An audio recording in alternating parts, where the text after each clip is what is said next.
Alright, buterevu atulaba ku hottest gossip natuwuliriza tukwebaza okubanga otambula naffe mu mbeera y'okuweereza nga tukutuusaako amawulire agakagwawo mu ggwanga Uganda n'okwetooloola ensi yonna. So olunaku olwaleero tujjidde mu mbeera ey'okubategeeza nti abayimbi baffe okuli Bebe Cool n'omuyimbi Chameleon banokoddwayo nga target ey'abatugumbuzi ey'abatemu abazze batta abantu mu ggwanga Uganda.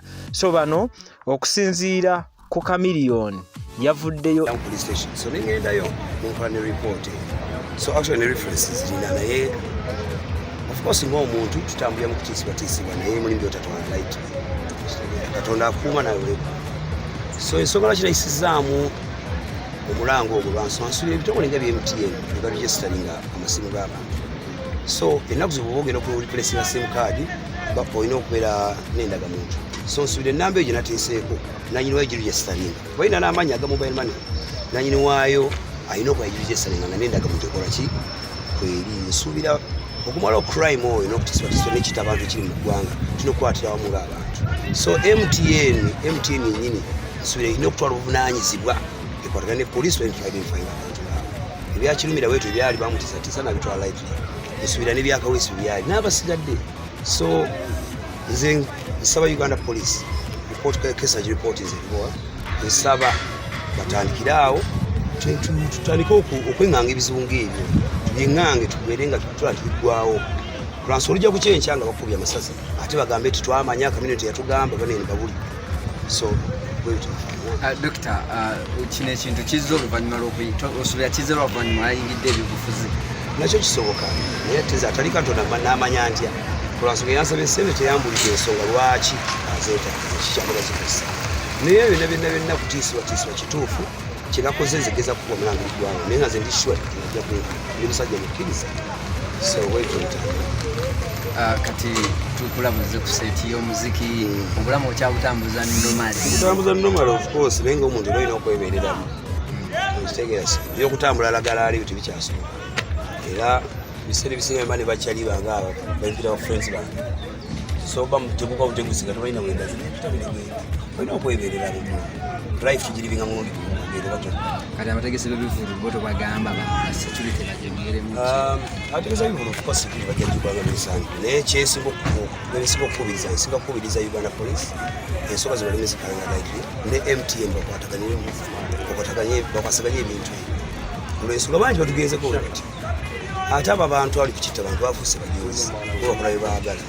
So n'olw'ensonga eyo nsaba MTN ne Uganda Police bakwasaganye ekintu ekyo lwaki otujjako endagamuntu batuyisanga amasimu tusobole okubeera identified, so which means bamanyi ani ali ku nnamba y'essimu eyo neyagiregistiringirawa basobola ogitrackinga, you know what I mean? ku mikutu gya social media ng'abategeeza nti waliwo ennamba ezimu kubira amasimu nga kino kigenze mu maaso okumala ebbanga ddene nnyo lya wiiki nga 3.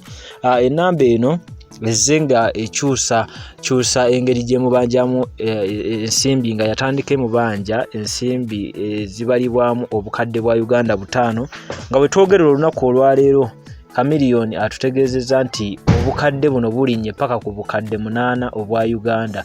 Naye nga mu ekyo ennamba eno ekuba ku nnamba ya Chameleon eri private. So ffe abamu ku badde bajja bagoberera Chameleon tukimanyi nti Chameleon alina ennamba eri private abasinga kuffe abakola amawulire gye tutayina, era nga waba akubidde omuntu yenna kizibu nnyo okubeera ng'omanya ennamba eno mu bujjuvu bwayo.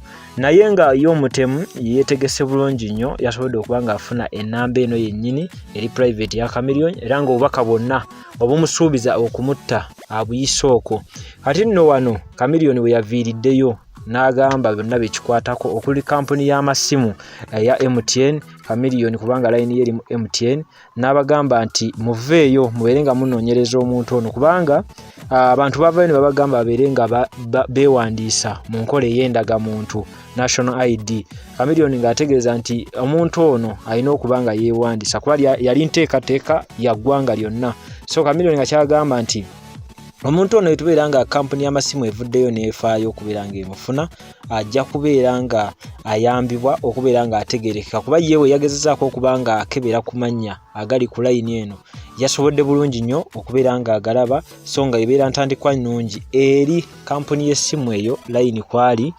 Then n'awa n'obubaka Uganda Police n'abagamba nti nabo babere nga basitukiramu abongere okunoonyereza ddala omuntu ono yaani, kubanga amanya yaga frontinze ku mikutu gye egy'enjawulo gya social media, n'abagamba mutandikiraawo okubeera nga munoonyereza. Naye nga ye embeera ye waali akaseera kano kennyini wetwogerera ali mu kutya kwennyini, era katulaba nti abantu babadde atambula nabo omuwendo gweyongedde, era n'emmotoka gy'abadde amanyikiddwa ennyo kubanga atambuliramu ennaku zino, mmotoka ye empya yasobodde okubeera nga ennaku zino agiwummuza, era nga kyasazeewo okubeera ng'akola kwe kuddayo okubeera ng'atambulira ku zimu ku mmotoka ze enkadde. Naye nga reference yagikoze dda mu bitundu by'e Kabowa gy'asula, okulaba nti poliisi esitukiramu omusango guno ebeere ng'etegeera ddala ki ekigenda mu maaso mu bulamu bw'omuyimbi Chameleone. Naye nga tuvuddeyo ku sayidi ya Chameleone, legendary Chameleone azakikuba okusoba emyaka nga 2, tujja kudda ku sayidi ya Biebekol, big size extra large Bawazuwena, era naye same time ekintu kino era kye kimu kya happenings ku side ye, naye nga bo ate ku side ya Bebekul bazze mu mbeera nti bo basuubiza kubeera nga obulabe oba okutta bagenda kubeera bakutunuuliza famire ye, okuli omukyala n'abaana. So Bebekul naye yavuddeyo n'abeera nga addukira mu b'amawulire, ng'addukira era naye ku still ku mikutu gye egy'enjawulo, ng'ategeeza ku nsonga y'emu oba ku mbeera eno y'emu abantu bano gye bagezezaako okuba nga bamuteerawo. Naye nga abantu bano mu kutuusa obubaka buno bonna batutegeeza nti n'abo abazze battibwa babadde mu mbeera eno y'emu nga basooka kuweebwa bubaka buno, naye bamaliriza nga babasse. Bagezezaako okuba batuwa example z'abantu ab'enjawulo be muzze mulaba mu mbeera ey'ebyobufuzi byabadde basuubiza okutta era ne kituukirira.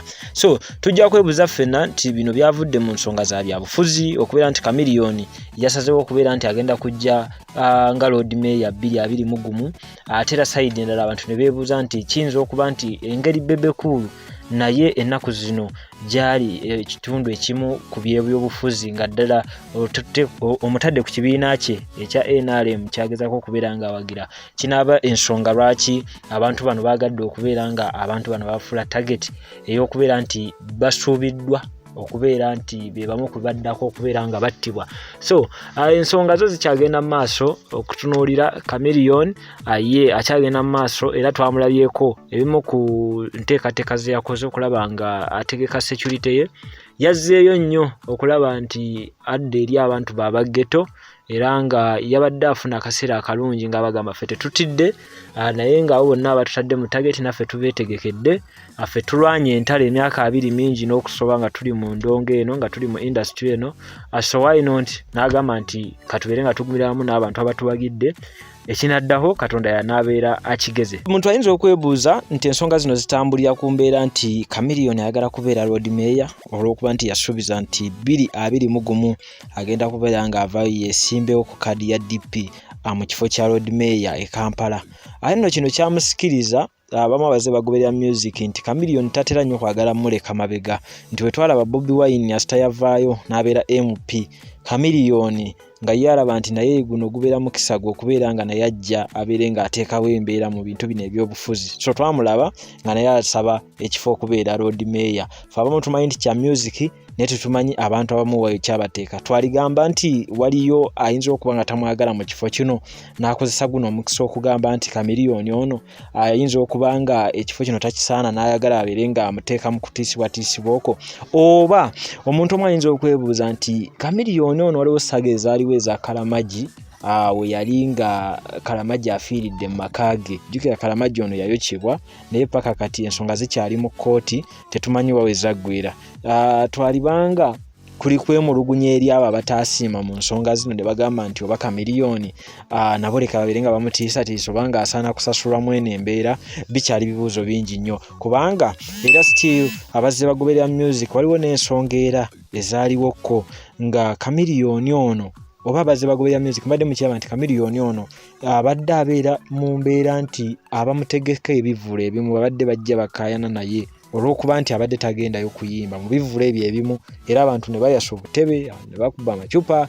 Naye ng'ekisinga obukulu mu musical nga tuvuddeyo ku nsonga ddala eriwo etunda akaseera kano nti Chameleone ono yasooka n'abeera musajja nnyo wa NRM. omusajja wa NRM nnyo naye we twogerera essaawa eno takome kubeera ng'afunye kaadi ya DP naye ng'akyatambulira ku pressure group esinza okubeera nga ebeera yansasagge nnyo ennaku zino gye bayita people power. Chameleone ono alabibwa nnyo nga buli ssaawa ayambadde obukofiira bwa people power, agenda mu campaign ng'alaga nti wa people power wadde wa kaadi ya DP. So nakyo kinaabeera embeera okulaga nti engeri gye yeefuulira abamu ku bawagizi b'NRM asana kubeera nga asasulwa mwene embeera okulaba nti atiisi bw'oba sekyo n'okutuukira ddala ku eyo level egamba nti ajja kuttibwa. So bibeera bingi nnyo naye nga ku sayidi ya Bebe Cool ye kivaayo lwatu nti tetwerabira nsonga nti yakubwako obucupa ng'aperforminga ku stage ku Cricket Oval era ekyamutwalira akaseera akawanvu okulaba nti yawumulamukko stage ng'ali mu ggwanga eri America paka we yamala emyezi giigyo n'abeera ng'akomawo. Tugambe nti oyo naye kwaba abamu abamukuba obucupa ku stage tebaakomaawo bakyagenda mu maaso n'okulaba nti bongerayo ekintu kino paka mu mbeera y'okumwagaliza okufa.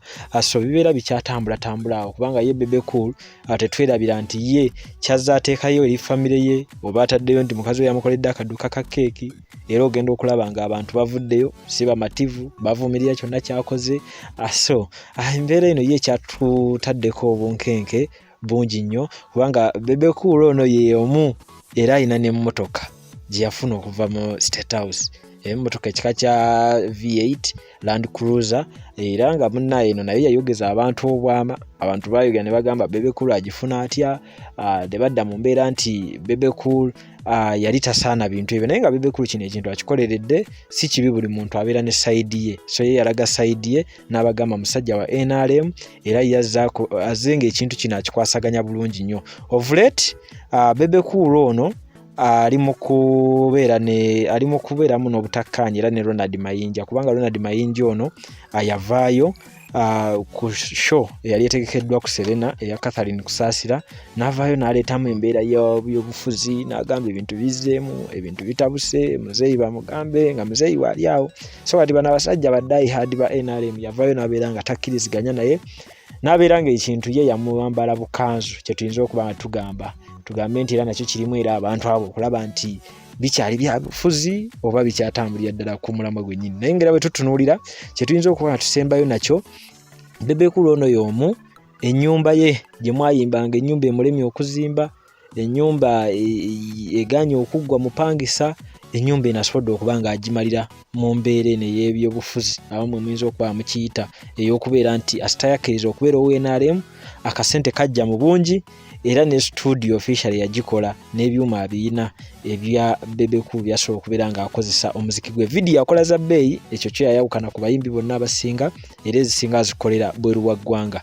So byonna n'ebisingawo kye tunatukuŋŋaanyiza tujja kubeera nga tubibaleetera wano ku Hottest Gossip ne baleetera gossip wa kabi around East Africa.